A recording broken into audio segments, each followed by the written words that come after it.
I'm the co-publisher and editor-in-chief of Lancaster Post newspaper, a weekly newspaper published here in Lancaster County. We are here because we are calling on the FBI to investigate an abrogation, a violation of our civil rights as a newspaper and as individuals.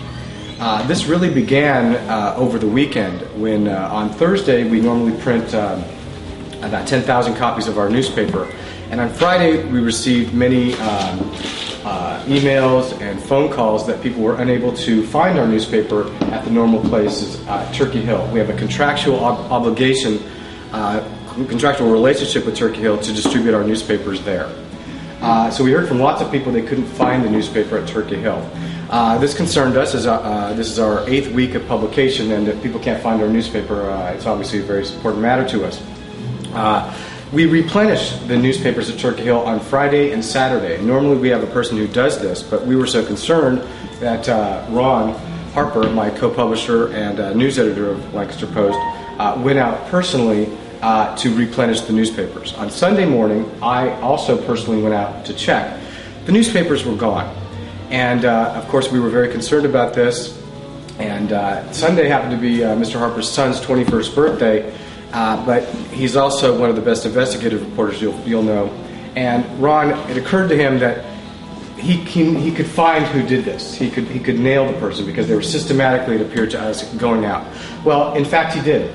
He staked out at Turkey Hill, and after an hour and 45 minutes, he caught the person coming to Turkey Hill, taking an entire stack of newspapers and walking out, getting in his car, going to another Turkey Hill, and ripping us off again. So we have video document evidence of this person doing this. So that was the first thing that occurred that very much concerned us. On Saturday, we discovered on the southwest corner of Marietta and School Lane in Lancaster Township, one of our newspaper boxes on a public right-of-way. We actually asked the owner who lives on the corner there as a courtesy, if it was all right to put our newspaper box there. He said it was fine. We didn't need that permission, but this is a very good person who decided to get this a courtesy. That newspaper box was ripped off as well, was stolen. We came by on Saturday and found that the newspaper box was gone. This concerned us very much. We went to the police and reported this theft of our newspaper box.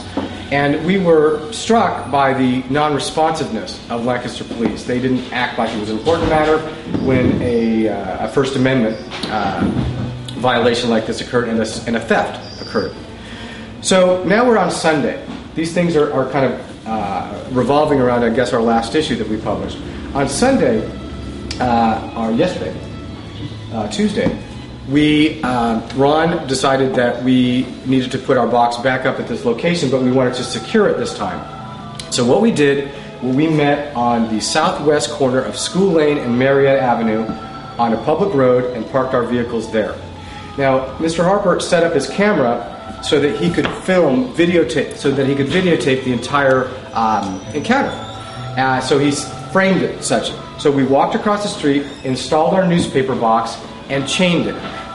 As we are doing this, we get a visit from somebody coming from the property there, which is owned by Franklin and Marshall. We're on the public corner, okay, right next to the bus stop. Well, the person that came to visit us, we don't know his title, but he appeared to be a groundskeeper or a gardener. What he said to us was, first, you can't put this box here. And Mr. Harper responded, well, the Constitution tells me that I can. He responded, well, how long do you expect to keep it here? Mr. Harper said, as long as we want. And he turned and walked away and said, we'll see about that. Now, this is on the north side of Marietta on School Lane. I followed the man up on the public road, all videotaped. Mr. Harper has the videotape. And took some pictures of the man going up to the driveway and speaking to a person, a female, middle-aged, who I would speculate was perhaps Mrs. Fry, the wife of President John Fry.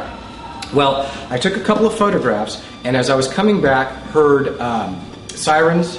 As I was coming to the intersection of Marietta and School Lane, sirens, saw cars descending on us, official Franklin Marshall security vehicles descending on us. I crossed the street, now I'm on the south side of Marietta and School Lane, and joined Mr. Harper. And we just turned to watch these, again, this is all on videotape. We turned to watch these official vehicles, maybe 5 of them, 4, 5, 6 of them, just descend on us, screeching to a halt, all on videotape. Well, when all these, immediately, there was no attempt to assess our threat level, get our side of the story. The first thing they did, 6 of them, immediately got out and surrounded Mr. Harper. "Are you Mr. Harper?" they said. 2 of them grabbed my arms. Okay, I was in shorts and sandals, and I realized that I probably seemed like a very imminent physical threat to them. But there's Mr. Harper being surrounded by all these people, and he's telling them, and this is on videotape and audio tape at this time. He's got his camera, as many of you know. Mr. Harper keeps it running. "Don't touch me. We didn't do anything wrong. Don't touch me. Don't touch me."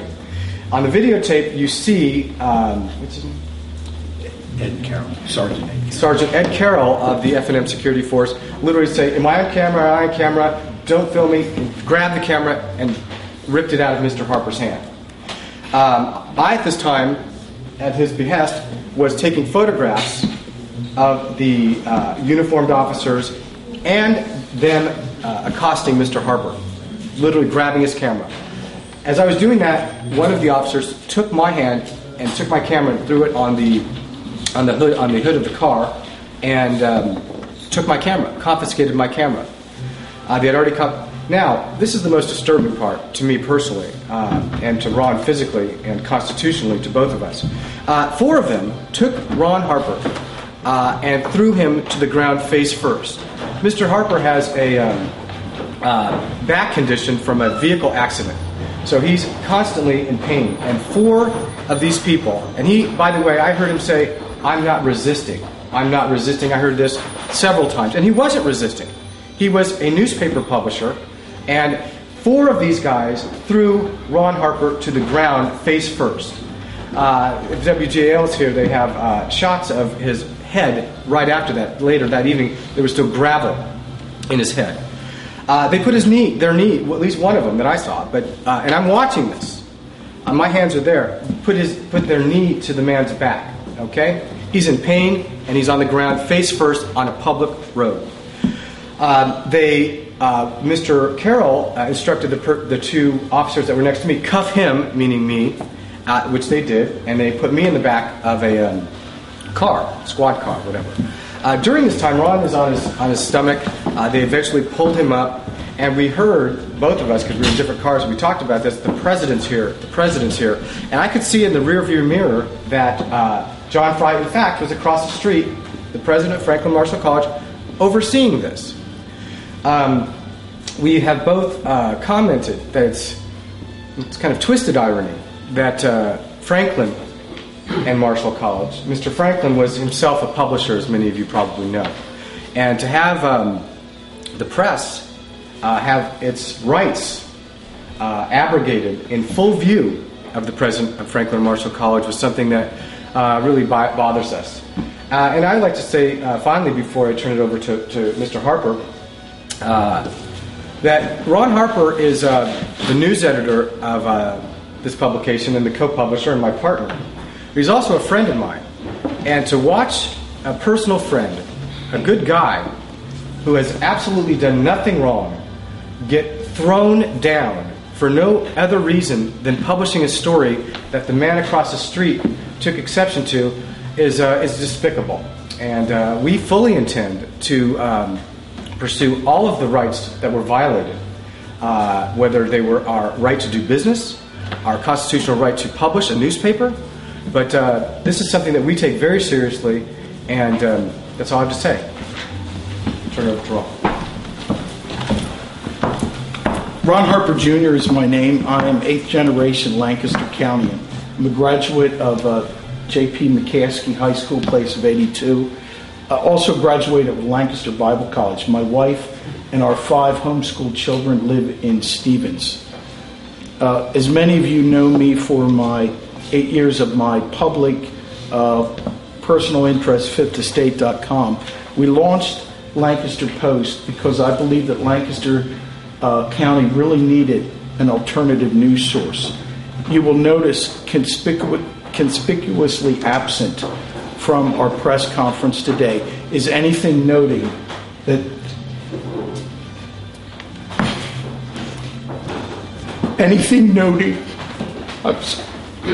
Lancaster Post.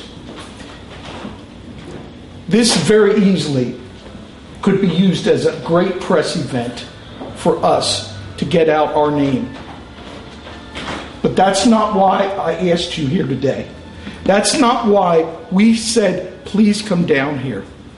We asked you to come down here because the very foundation of this country is freedom. And without a free press and the right to print what you see and what is out there, without intimidation, without fear, without threats of arrest by people in powerful position, we do not have the country that my forefathers gave their life's blood for. Make no mistake about it. John Fry, we do not tolerate and we will not accept your Philadelphia bully tactics here in Lancaster County. Please make no mistake about it. John Fry is the most unqualified academic president that Franklin and Marshall has ever known. It is clear and evident that he does not only lack the academic credentials to hold his position, but he lacks the moral integrity to be at the helm of a police force that he chooses to use as a bunch of bullies and jackbooted thugs. Now, I want to be very clear to you that I believe so much that it is so important that we have respect for law enforcement. They're out there on the street literally putting their lives at risk every day.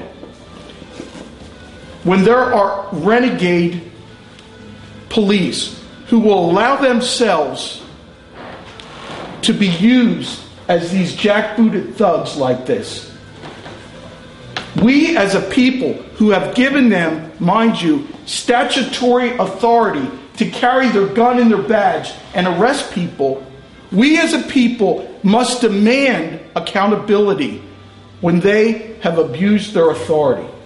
And I want to be clear to you that Mr. Hartnibberg and I experienced at least 2 Franklin and Marshall police who were the most absolute gentlemen that I could ever expect. And I want you to know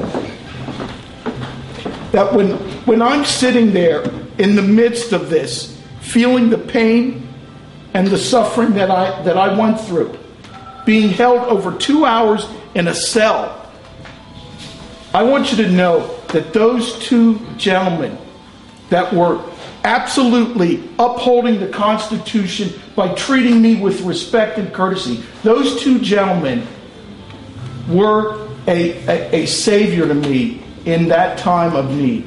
And I'm telling you, I don't want this to be a condemnation of all the people at Franklin Marshall Police. But I do want to make very clear that Philly Ed Carroll, Sergeant Ed Carroll, and the captain absolutely have abused their authority when I spoke very vividly on a multitude of bases during my time in custody about how they are violating my constitutional rights to put my newspaper out, to I wasn't doing anything wrong, you're violating my rights. Ed Carroll's response was a laugh, a mocking, well, that's why we have lawyers. And I said, but you raised your right hand to uphold the Constitution, and yet he didn't think that was important. I guess at this time I would like to answer any questions you might have. So I'm trying to understand the geography here. When you referenced earlier Franklin Marshall property, that's John Fry's house, right? Yeah. Yes, but Yes. Franklin and Marshall owns that. So, Fry's house, though, is a little bit up School Lane, right? Yes, that's I'm correct. trying, where in relation to his property then was the box? Was it directly wasn't on across the property. street? It is not It wasn't on- on the property. Was it like directly across the street, down No. the road a bit? We were right on the corner. The very end of School the Lane. Correct. the northwest West. corner of North School Lane and Marietta Avenue. Now, we had a box stolen on the southwest corner Across the over the street. weekend. Across the street. So we put it on this public right-of-way area because, first of all, we were not obstructing anything, which is, therefore, it's our right to put it there, but we could secure it. And so we secured it with a chain. And I'm personally looking forward to seeing if that is there. It's But there. I just came to I'd that. like to answer that question as well with respect to the possibility of our legal options. We're going to be looking at that, whether it concerns the college, whether it concerns Mr. Fry, or whatever. But we're definitely considering it. It had just happened yesterday. We're trying to get a newspaper out tomorrow. So but we're consulting with our attorneys on this matter.